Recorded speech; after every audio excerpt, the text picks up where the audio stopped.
એક breaking news મળી રહ્યા છે। ટીઆરપી ગેમ ઝોન મામલે મોટા સમાચાર। પીઆઈ વીએસ વણઝારા અને ધોળા સસ્પેન્ડ થયા છે। ડીજીપીના આદેશ બાદ કાર્યવાહી કરાઈ છે।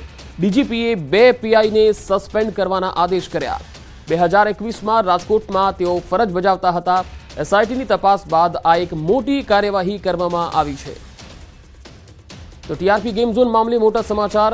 પીઆઈ વીએસ વણઝારા અને ધોળા સસ્પેન્ડ થયા છે। ડીજીપીના આદેશ બાદ આ કાર્યવાહી કરવામાં આવી। ડીજીપીએ 2 પીઆઈને સસ્પેન્ડ કરવાના આદેશ કર્યા છે।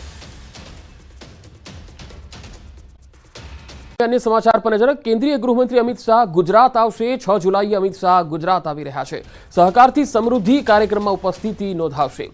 મહાત્મા મંદિર ખાતે આ કાર્યક્રમનું આયોજન છે, જેમાં અમિત શાહ ઉપસ્થિત રહેશે। 6 જુલાઈએ અમિત શાહ ગુજરાતની મુલાકાતે આવી રહ્યા છે।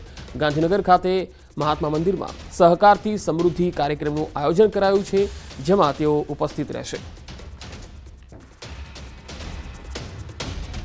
महात्मा मंदिर खाते सहकार से समृद्धि कार्यक्रम आयोजन 6 जुलाई रोज अमित शाह गुजरात की मुलाकाते आवशे और आ कार्यक्रम में उपस्थित रहेशे।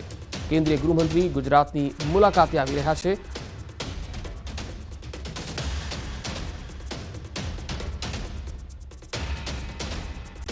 शहर में धोधमार वरसाद। अनेक विस्तारों में पानी भराई गया। कारेलीबाग, गोरवा, सुभानपरा विस्तार में पानी भराई गया। मात्र 15 मिनिटना वरसाद में ज शहर पाणी पाणी थई गयेलुं जोई शकाय छे। वाहन चालकोने पण अहींयाथी अवरजवर में मुश्केलीनो सामनो करवो पड्यो हतो, कारण के पाणीनो निकाल न थयो। तो 15 ज मिनिट में शहर में ठेर ठेर पाणी भराई गया। वडोदरा में थोड़ा ज वरसाद में आ प्रकारनी स्थिति हवे सामान्य बनती जई रही है। 15 ज मिनिट में शहर जाणे पाणी में फेरवाई गयुं होय, भेट में फेरवाई गयुं होय एवा दृश्यो अने रस्ताओ जळमग्न बन्या। शहरना मुख्य मार्गों पर पाणी भराई गया हता। સુરત જિલ્લામાં એક દિવસના વિરામ બાદ ફરીથી વરસાદી માહોલ જામ્યો છે। પલસાણા સહિત ચલથાણ, કરણ, કડોદરા સહિતના વિસ્તારમાં મોડી રાત્રે વરસાદ થયો। 2 દિવસથી ધોધમાર વરસાદ બાદ મેઘરાજાએ વિરામ લીધો હતો। વરસાદ પડતા ફરીથી વાતાવરણમાં ઠંડક ફેલાઈ ગઈ છે। તો સુરતમાં શહેરમાં ફરીથી વરસાદી માહોલ જામ્યો છે।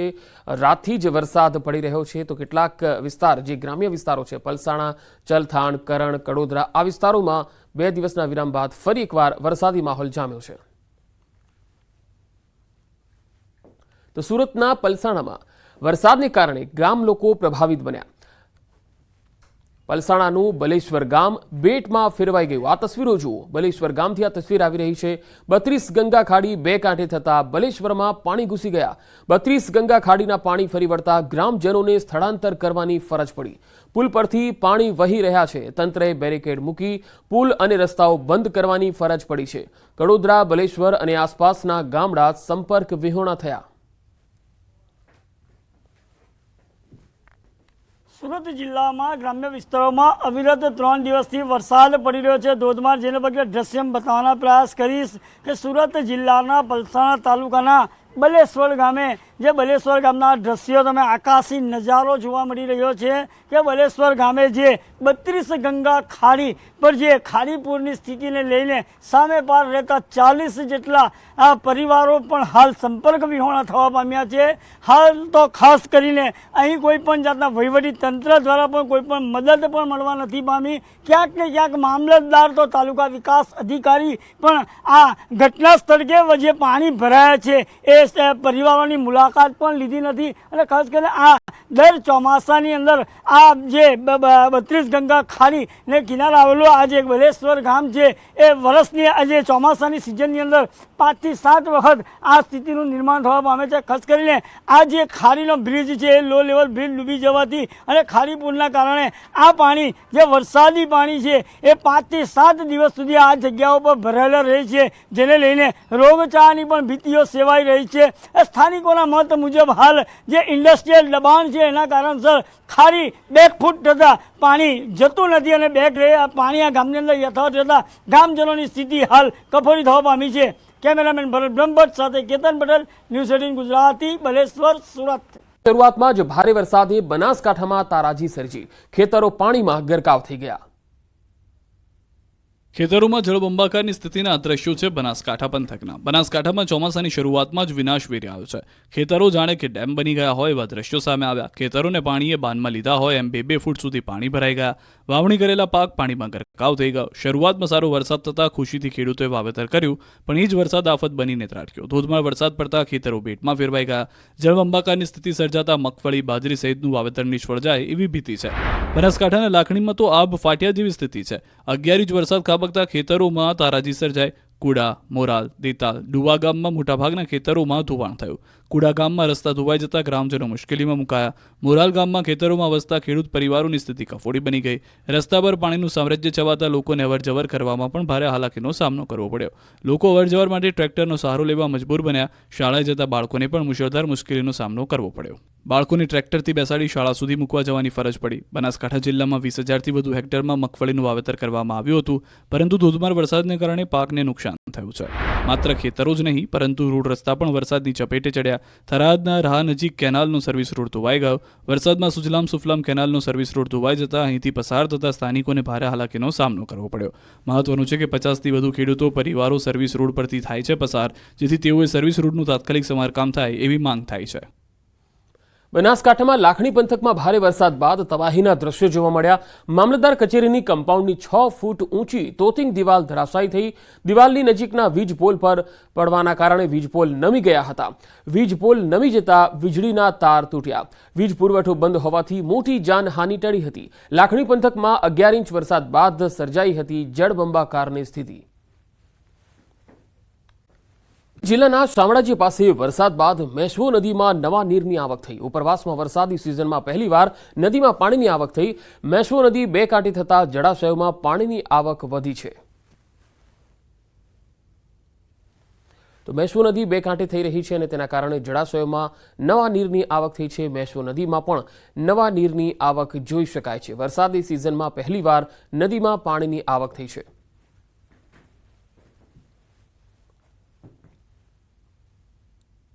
તો અરવલ્લી જિલ્લાના ભિલોડામાં મધરાત્રે ધોધમાર વરસાદ વરસ્યો. રાત્રિ દરમિયાન 1.5 ઇંચ વરસાદ ખાબક્યો હતો. વરસાદ વરસતા રસ્તાઓ પર પાણી ભરાઈ ગયા. લીલછા, ખલવાડ, માકરોડા સહિતના ગામોમાં મેઘરાજા મહેરબાન થયા. મેઘમહેર થતાં કપાસ, મગફળી, સોયાબીન સહિતના પાકોને ફાયદો થયો છે. વરસાદ વરસતા વાતાવરણમાં પણ ઠંડક ફેલાઈ ગઈ છે. ઘેડ પંથકમાં હજુ પણ પાણીના ઘેરાવામાં છે અને કેટલાય સ્થળો હજુ પણ બેટમાં ફેરવાયેલા છે. પોરબંદર જિલ્લાના ઘેડ પંથકના ગામોમાં ખાબકેલા ધોધમાર વરસાદ બાદ ચોતરફ જળબંબાકારની સ્થિતિ છે. એક તરફ વરસાદી પાણી તો બીજી તરફ મધુબંતી નદીના આવેલા ધસમસતા પાણીએ ઘેડ પંથકના કેટલાય વિસ્તારોને બેટમાં ફેરવી દીધા. માધવપુર સહિત આસપાસના ગામોમાં જળબંબાકારની સ્થિતિ ઊભી થઈ. ઘેડ પંથકના પાતા ગામેથી ધસમસતું મધુબંતી નદીનું પાણી દરિયામાં વહી જતું જોઈ શકાય છે. મધુબંતી નદીના પાણીનો નિકાલ દર વર્ષે આ રીતે દરિયામાં થતો હોય છે. વાયુ વેગે જતો આ પાણીનો પ્રચંડ પ્રવાહ દરિયામાં પડી જતો જોવા મળે છે. જોકે ઘેડ પંથક રકાબી આકારનો હોવાથી ચોમાસામાં દર વખતે અહીં જળભરાવ થાય છે. ઘેડ પંથકના માધવપુર ગામે પડેલ વરસાદ તથા ઓજત અને મધુબંતી નદીના પાણીને કારણે માધવપુરના ખેતરો પાણીમાં ગરકાવ થયા છે. દર વર્ષે જ્યાં માધવપુરનો ભાતીગળ મેળો ભરાય છે તે મેળાના ગ્રાઉન્ડમાં પાણી ભરાયા છે. ઉપરવાસના વરસાદી પાણી અને ઘેડ પંથકના વરસાદને કારણે દર વખતની જેમ આ વર્ષે પણ ખેતરો જળબંબાકારની સ્થિતિમાં છે. જોકે ઘેડ પંથકના લોકો માટે પાણી ભરાવાની વાત સામાન્ય છે, કારણ કે દરિયાકાંઠાના કારણે ઘેડ પંથકની જગ્યામાં ખારાશનું પ્રમાણ વધુ રહે છે. ઉપરવાસના વરસાદી પાણી ખેતરોમાં ભર્યા રહેતા હોવાથી જમીન ફળદ્રુપ થઈ જાય છે, જેથી ચણા, ઘઉં સહિતના પાકનું મબલક ઉત્પાદન થતું હોય છે. ઘેડ પંથકમાં જ્યાં જુઓ ત્યાં પાણીનું સામ્રાજ્ય. માધવપુરના મેળાનું મેદાન સરોવર બની ગયું છે. વરસાદી પાણી એટલા ભરાયા કે માધવપુરના મેળાનું મેદાન નદીમાં ફેરવાઈ ગયું. જ્યાં જુઓ ત્યાં જોવા મળ્યું પાણીનું સામ્રાજ્ય. ઓજત અને મધુવંતી નદીના કારણે ખેતરો પાણીમાં ગરકાવ થયા. પોરબંદર જિલ્લામાં મેઘરાજાએ ધડબડાટી બોલાવી છે. ત્યારે ઘેડ પંથકના માધવપુર ગામે પડેલ વરસાદ તથા ઓજત અને મધુવંતી નદીના પાણીના કારણે ખેતરો પાણીમાં ગરકાવ થયા છે. તો બીજી તરફ દર વર્ષે જ્યાં માધવપુરનો ભાતીગળ મેળો ભરાય છે તે મેળાના ગ્રાઉન્ડમાં પણ નદી વહી રહી હોય તેવા દ્રશ્યો સર્જાયા હતા. માધવપુરના વિશ્વ પ્રસિદ્ધ મેળાના મેદાનમાં ભરાયેલા પાણીના દ્રશ્યો સોશિયલ મીડિયા ઉપર વાયરલ થઈ રહ્યા છે. ઉલ્લેખનીય છે કે ઉપરવાસના વરસાદી પાણી અને ઘેડ પંથકના વરસાદના કારણે દર વખતની જેમ આ વર્ષે પણ ખેતરો જળબંબાકાર જોવા મળી રહ્યા છે. જો કે ગેડ પંથકના લોકો માટે પાણી ભરાવાની વાત એ સામાન્ય છે, કારણ કે દરિયાકાંઠાના કારણે ગેડ પંથકની જગ્યામાં ખારાશનું પ્રમાણ વધુ રહે છે। ત્યારે આ રીતે ઉપરવાસના વરસાદી પાણી ખેતરોમાં ભર્યા રહેતા હોવાથી જમીન ફળદ્રુપ થઈ જતી હોવાથી તેઓને ચણા અને ઘઉં સહિતના પાકનું મબલક ઉત્પાદન થતું હોય છે। હવામાન નિષ્ણાત અંબાલાલ પટેલે વરસાદની આગાહી કરી। અંબાલાલે કહ્યું, હજુ પણ ભારેથી અતિ ભારે વરસાદ થવાની શક્યતા છે। આજે મધ્ય ગુજરાતમાં ભારે વરસાદની સંભાવના છે। અમદાવાદ, પંચમહાલ, ગાંધીનગરમાં ભારે વરસાદની આગાહી છે, તો બનાસકાંઠા, દક્ષિણ ગુજરાતમાં પણ ભારે વરસાદની સંભાવના છે। બંગાળ ઉપસાગરમાં વધુ એક સિસ્ટમ સક્રિય થશે। અરબી સમુદ્રમાં પણ એક સિસ્ટમ સક્રિય થશે। રથયાત્રાના દિવસે અમી છાંટણા થઈ શકે।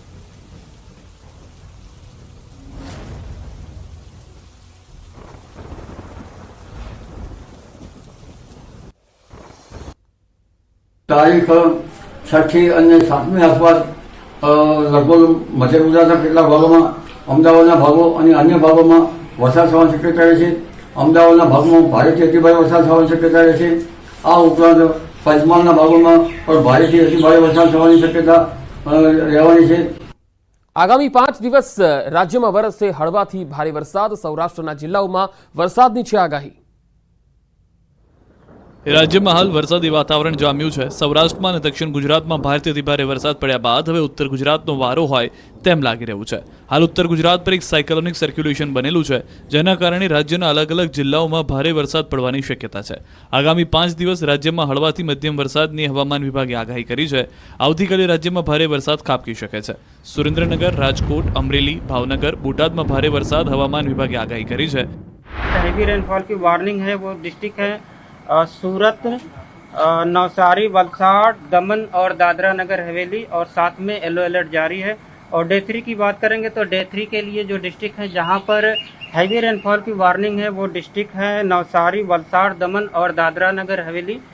और डे 4, डे 5, डे 6 और डे 7 के लिए पूरे गुजरात रीजन के लिए लाइट टू मॉडरेट रेन का पूर्वानुमान है। રાજ્યમાં 2 જુલાઈ સુધી સરેરાશ કરતાં 7% વધુ વરસાદ નોંધાયો છે। આજે પણ રાજ્યના કેટલાક જિલ્લામાં વરસાદની શક્યતા વ્યક્ત કરાઈ છે। બનાસકાંઠા, સાબરકાંઠા, અરવલ્લી અને સુરતમાં વરસાદની સંભાવના હોવાનું હવામાન ખાતાએ જણાવ્યું છે। 24 કલાકમાં કુલ 110 તાલુકામાં નોંધપાત્ર વરસાદ થયો છે। અને સૌથી વધુ વરસાદની જો વાત કરીએ તો એક કડી તાલુકામાં 5.5 ઇંચ વરસાદ ખાબક્યો છે, જ્યારે ઈડરમાં 4.5 ઇંચ વરસાદ નોંધાયો છે। હાંસોઠ, નેત્રંગ અને જોટાણામાં 2 ઇંચ જેટલો વરસાદ નોંધાયો છે, તો પ્રાંતિજ અને ભિલોડામાં 1.5 ઇંચ વરસાદ ખાબક્યો છે। વિજાપુર, માણસા, હિંમતનગરમાં 1.5 ઇંચ વરસાદ થયો છે। 6 તાલુકામાં 1 ઇંચ જેટલો વરસાદ નોંધાયો છે। તો રાજ્યમાં છેલ્લા 24 કલાકમાં 110 તાલુકામાં મેઘમહેર થઈ છે, જેમાં સૌથી વધુ કડીમાં 5.5 ઇંચ વરસાદ નોંધાયો છે, જ્યારે 6 તાલુકામાં 1 ઇંચ જેટલો વરસાદ પડ્યો છે। વિજાપુર, માણસા અને હિંમતનગરમાં 1.5 ઇંચ વરસાદ પડ્યો છે। અમદાવાદના દેત્રોજમાં 1 ઇંચ વરસાદ નોંધાયો છે।